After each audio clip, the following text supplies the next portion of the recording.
Great, just let it run. Hey yo, turn the beat up a little bit. Hey yo, this song is for anyone. Well, hey there, this is Coach Finn, continuing on with our defensive series. This video will go to two different teams. Davis Hoops Wildcats, this is Chalktalk36, and also DHS Basketball, Chalktalk35. Okay, this is going to be showing you an all-court press.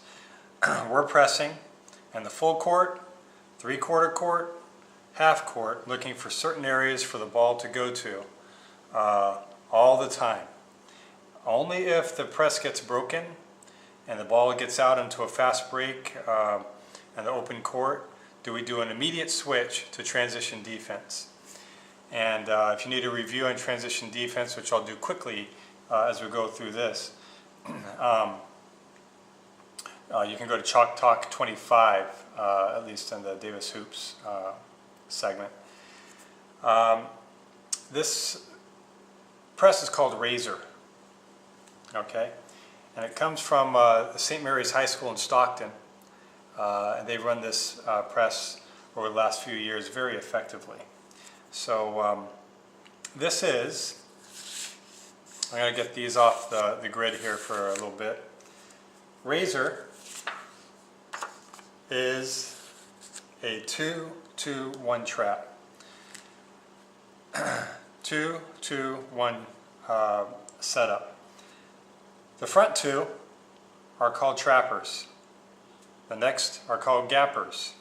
Trappers, gappers, and then you have a safety if the ball is going this way. Now the same holds true. You still kind of have the setup in the three-quarter court based on where the ball is. In the half court, if these two all of a sudden go to trap, these two become gappers. And 5 is generally a safety, but it can get they can get involved in a trap, and I'll show you that later. But it's a continuing trap, gap, safety scenario no matter where you are on the court. A little definition of this. Razor is a matchup zone, so you essentially match up with players on the court. And let's say you're essentially calling someone out to cover. You usually have someone off the ball, whether it's at the end line or the sideline, and that's usually our safety is off the ball. But it's a matchup zone that then moves to, because you don't want to easily let a ball be inbounded, but then it moves to a read and react defense. Now we've talked about, most of you are familiar with read and react offense, and there's movement off the ball that occurs based on where a ball is passed, where it's dribbled. It's all based on where the ball goes. Well, Razor is a defense that reacts, read and reacts to where the ball is on the court.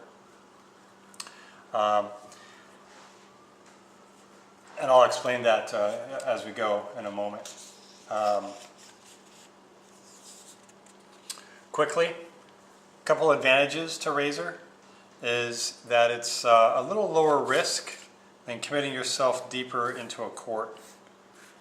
You're starting kind of up in here and allowing a little bit of give, and you're hunting for traps. You don't immediately trap, but by assuming less risk and giving up things, what goes hand in hand with that is, like I said earlier, your transition defense has to be very, very strong. The other advantage is that it grinds a team down. If you are continually trapping and gapping and stealing and safety, and then going into transition defense, but then reestablishing trapping and gapping and safety again through a razor scenario all over the court, all game long. It really wears an opponent down mentally. But where you are at risk in razor is if your transition defense is not good. And real quickly, we'll talk about some terms in a minute. But transition defense is, let's say the ball is here. These two came in. Our backside gappers are a little bit late, and the ball goes right here into the belly. Well, we need to have the closest to the ball yell ball, and everybody else says back. So if the ball got there, they'd immediately get in there, going with and staying in front of the ball while these others retreat. They get back, and that's transition defense. You're slowing the ball down just enough to allow your defense to get set up in the paint and protect the eyes and the nose.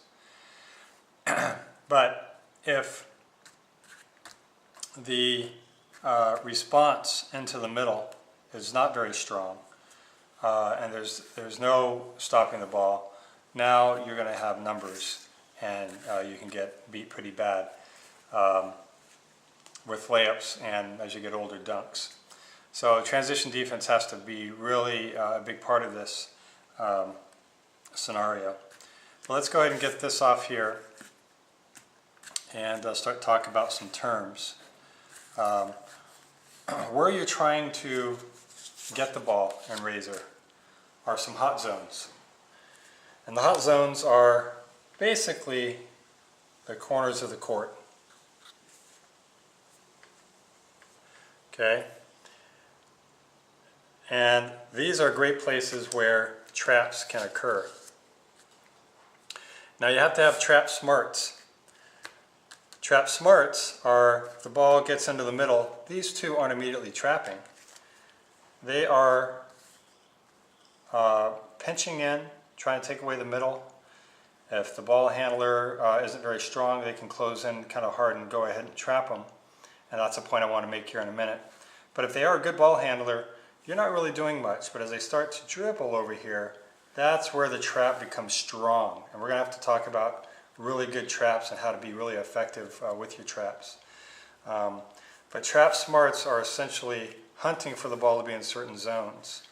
And I'm going to show you how things move in a minute.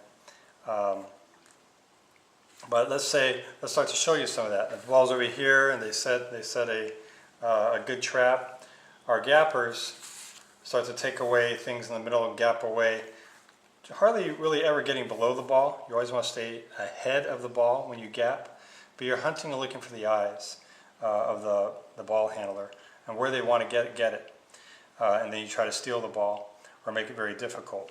Meanwhile, the safety's role is to hedge back if they break our press and get out onto the fast break. Whereby if they got out and it was just them, they're hedging and trying to slow the ball down. But then just have a contested shot, fake and take a charge, or slow them up just enough for someone else to get back. And you can go back into a trap, and then you gap, and you have safety scenarios if 5 gets involved with the trap. And then you're back into your razor principles, which we'll go over a little bit more. But those are essentially what we mean by trap smarts. You're hunting for the right places on the court to get the traps. And as those are set, then you have the other two, the next two in line, trying to gap. And that's the gap smarts and safety rules. So I kind of went through that kind of quickly. But let's go right into a scenario where the setup of our razor on a dead ball. That is, after we make a shot and they're taking the ball out of bounds, after we make a free throw, it's our last free throw on the line, they take the ball out of bounds, or if we turn the ball over, it goes out of bounds and it goes to them, it goes off of us, it starts to them. And I'll show you a little bit of variety on a dead ball on the sideline in a little bit. But this is a setup on a dead ball. It's essentially this. You're trying to match up with somebody on the court. You're not on the ball, but you're matching up with somebody to not allow a ball to be entered easily. And then if it's entered in, these guys are being smart about it. All right. Let's say the ball is then passed over here or dribbled over here. Now we're getting into zones where these two are going to get a little bit more aggressive and doing great traps. And once the trap is set, the next two move into gap scenarios. Okay. So let's say it's this kind of setup.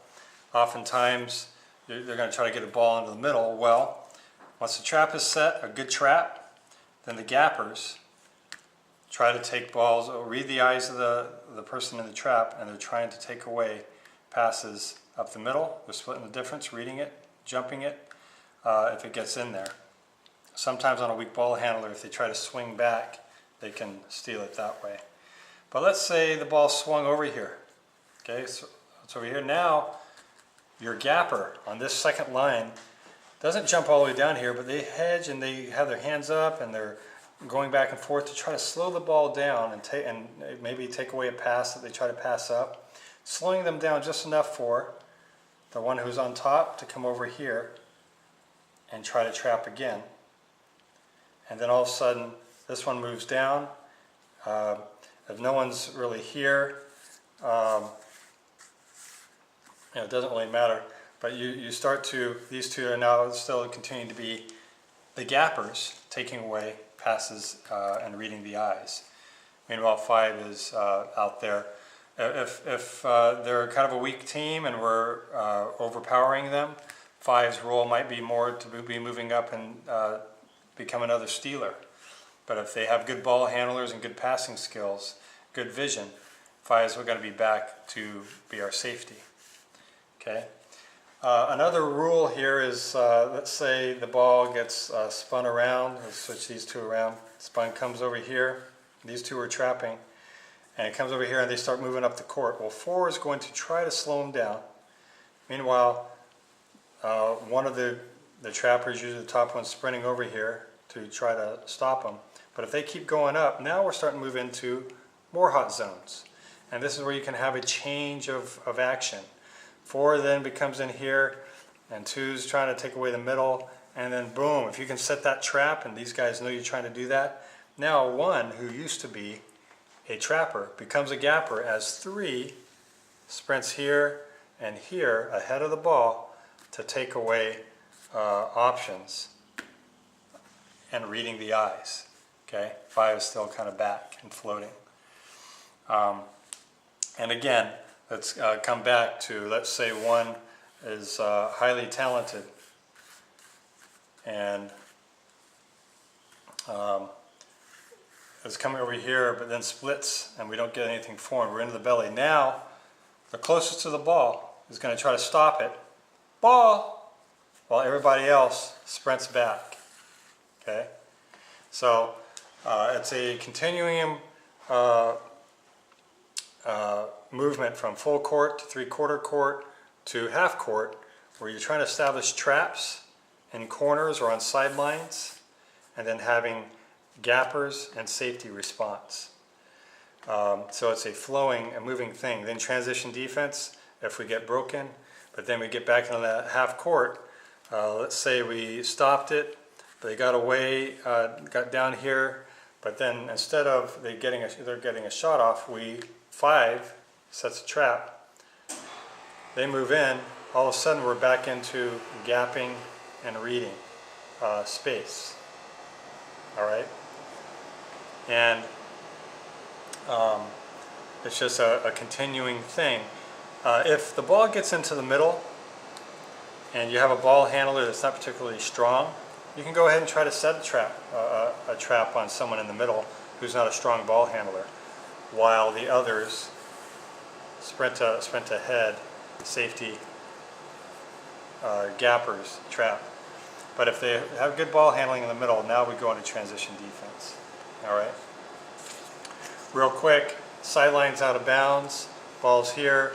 5 who might be someone guarding the ball, still our safety, and everyone else matches up with somebody, they match up,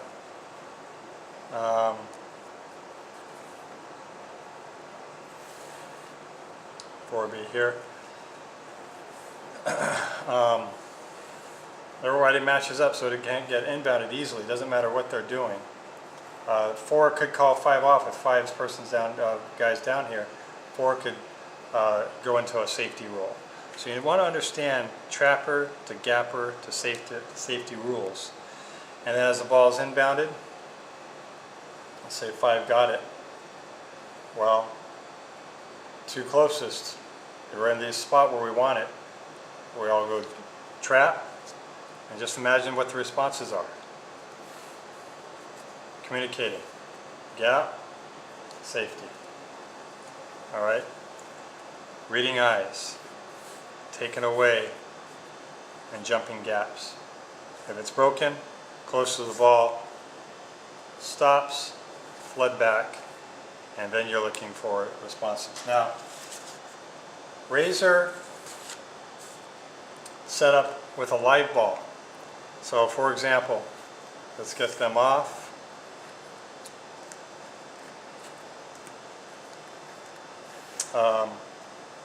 Let's say they're shooting, and generally we're going to now, let's say they're shooting down here, keep it simple. 1 and 2 are generally off of makes and dead balls. They're going to be our up trappers, our up guys. So 5 would be somewhere here, 3 and 4 would be off the lane. So you're going to really generally have just 2 people on a lane. On a live ball setup, it's after we miss a shot and don't get the rebound, or after we miss our last free throw, or if we turn the ball over and the ball's still in play as an out of bounds. This is the response with live ball action. So for us, let's say we are shooting, and it doesn't matter who.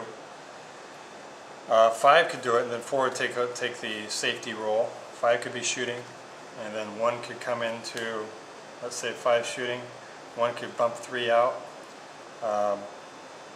Essentially what happens is when you miss the shot and they get the rebound, then the 2 closest might try to trap them. The trap ignites gap rules, gapper safety rules. Okay, that we can move that around. Let's say we shoot the ball, let's say 3 shoots from out here. We're all over the place here in our offense. 3 shoots, they get the rebound right down here.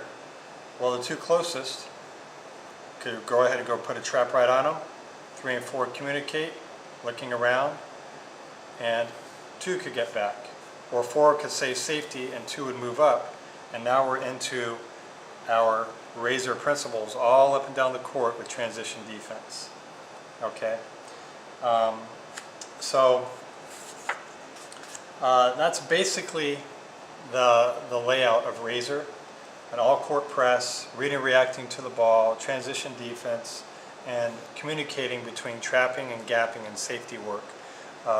It takes a lot of communication. And